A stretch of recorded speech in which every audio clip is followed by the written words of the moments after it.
The rain fell without mercy. Cold drops struck the shattered armor of a lone swordsman as he walked through the dark forest.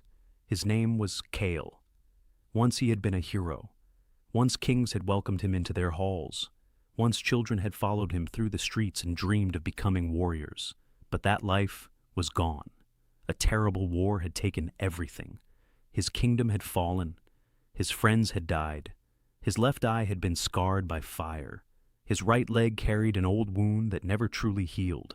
Now he wandered alone, a broken man carrying a broken sword. The world had forgotten him, and he preferred it that way. The storm grew stronger. Thunder rolled across the sky. Kyle searched for shelter among the trees when he heard something, a faint cry, weak, painful, almost lost beneath the sound of rain. He stopped. For a moment he thought he imagined it, then he heard it again. A girl's voice, barely a whisper. Help, Kale sighed. Trouble always found him. He followed the sound through thick bushes until he reached a clearing. There he froze. A young girl lay on the ground. She could not have been older than 14. Her white dress was stained with blood. Her silver hair clung to her pale face, and strange black marks spread across her skin like cracks in glass. Kale knew what they were. The mark of ruin. The curse everyone feared. His expression darkened. No wonder she was alone. People believed those carrying the curse would bring death wherever they went. Villages drove them away. Families abandoned them. Most never survived long.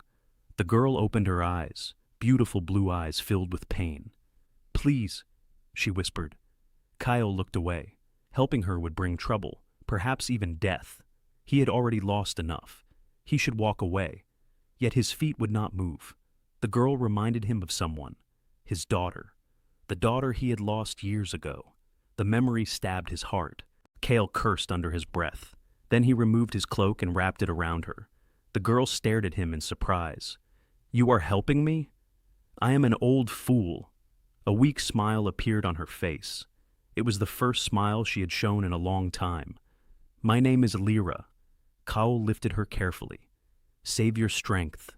The journey was slow. Lyra was weak. Kyle was injured. Yet by dawn they reached an abandoned cabin hidden among the hills. The place was old but dry. It would do. For several days Kale cared for her. He gathered herbs, cooked soup, changed her bandages. At first, Lyra barely spoke. Years of rejection had taught her not to trust people. But Kale was patient. Slowly she began to open her heart. She told him stories about the places she had seen, about the stars she loved watching, about her dream of seeing the ocean one day. Kyle listened. Sometimes he even smiled, something he had not done in years. For the first time since losing his family, he did not feel completely alone. But happiness never lasts forever. One evening, Lyra stared at the sunset through the window. "Kale, what is it? Am I dying?" The question hung heavily in the air. Kale remained silent. Lyra already knew the answer. The curse was spreading.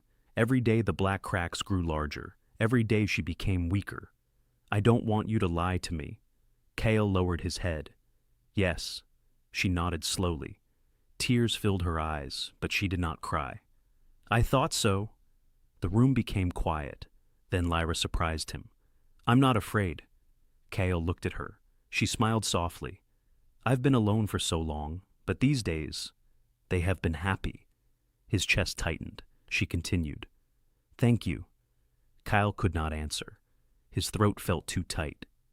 The next morning, trouble arrived. 3 riders appeared outside the cabin. They wore black armor marked with the symbol of the Holy Order. Fanatics. Hunters of the cursed. Their leader stepped forward, a tall man with cold eyes. "We know the girl is here." Kale stood in the doorway. His hand rested on his sword. "Leave." The knight laughed. "That creature must be destroyed. She is a child. She is a monster." Kyle's gaze hardened. "No." The knight sighed. "Then you will die with her." Steel flashed. The battle began. Kale had once been legendary. Age and wounds had weakened him, but experience remained. His sword moved like lightning. One rider fell, then another. The third charged. Kale stepped aside and struck. The man crashed into the dirt. The leader frowned. Perhaps he had underestimated the old swordsman. He drew his blade. The two men clashed. Metal screamed. Rain began falling again. The knight was young and powerful. Kyle was old and tired, yet every strike carried decades of skill. For several minutes, neither gained advantage. Then the knight found an opening. His sword slashed across Kyle's side. Blood flowed. Pain exploded through his body. The knight smiled. "You are finished." Maybe he was right.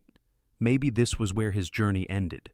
But Kale looked toward the cabin, toward the frightened girl watching through the window, and something awakened inside him. Not strength, purpose. The thing he had lost years ago. With a roar he attacked. The knight staggered backward. Kale struck again, and again, and again. Finally his blade pierced the knight's chest. The man collapsed. Silence returned. The rain washed blood from the earth. Kale fell to one knee. His wound was deep. Lyra ran outside. "Kale!" "I'm fine." That was a lie. Both knew it, but somehow he survived. The following weeks passed quietly. Yet Lyra continued growing weaker. One night she could no longer stand. Another week passed. Then she could barely leave her bed. Kale tried everything: medicine, ancient remedies, forgotten prayers. Nothing worked. The curse could not be stopped. Winter arrived. Snow covered the hills. The world became white and silent. One evening Lyra called him closer. "I have one last wish." Kyle sat beside her bed. "What is it?" She looked toward the distant horizon. "I want to see the ocean." Kyle closed his eyes. The ocean was far away, very far, and Lyra had little time left. But he nodded. "Then we leave tomorrow." Before sunrise, they began the journey. Kale built a small cart, wrapped Lyra in warm blankets, and started walking. The road was difficult. Snowstorms blocked their path. Food became scarce. Many nights Kale slept in the cold to keep Lyra warm. His wounds reopened, his body weakened. Yet he never complained, not once. Villages turned them away. People feared the curse, some even threw stones. Kale protected her every time. Days became weeks. Weeks became months. Still they continued. Then at last, they reached the cliffs.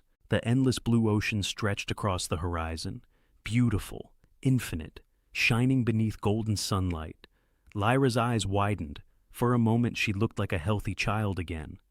"It's beautiful." Kale smiled. "Yes." Tears rolled down her cheeks. "I never thought I would see it." The waves crashed against the rocks below. Seabirds soared through the sky. The wind carried the scent of salt. Lyra closed her eyes. A peaceful smile appeared on her face. "Thank you, Kale." His heart trembled. "You don't need to thank me." "I do." Her voice became softer. "You gave me a home." The wind blew gently. "You gave me a family." Kale felt tears forming, something he had not allowed for years. Lyra looked at him one final time. I wasn't lonely anymore. Then her breathing slowed, and finally stopped. The world became silent. Kale sat beside her as the sun slowly descended toward the horizon. He remained there for hours, perhaps longer, holding her hand, unable to let go.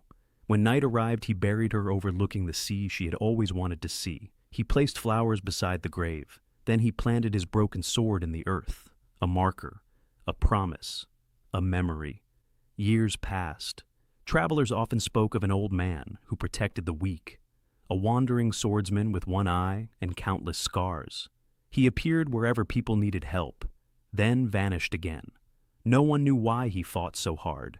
No one knew what drove him forward. But Kale knew. Every time he looked at the ocean, he remembered. A lonely girl with silver hair. A child the world called a monster. A child who only wanted kindness. And because of her, the broken swordsman was broken no longer. The end.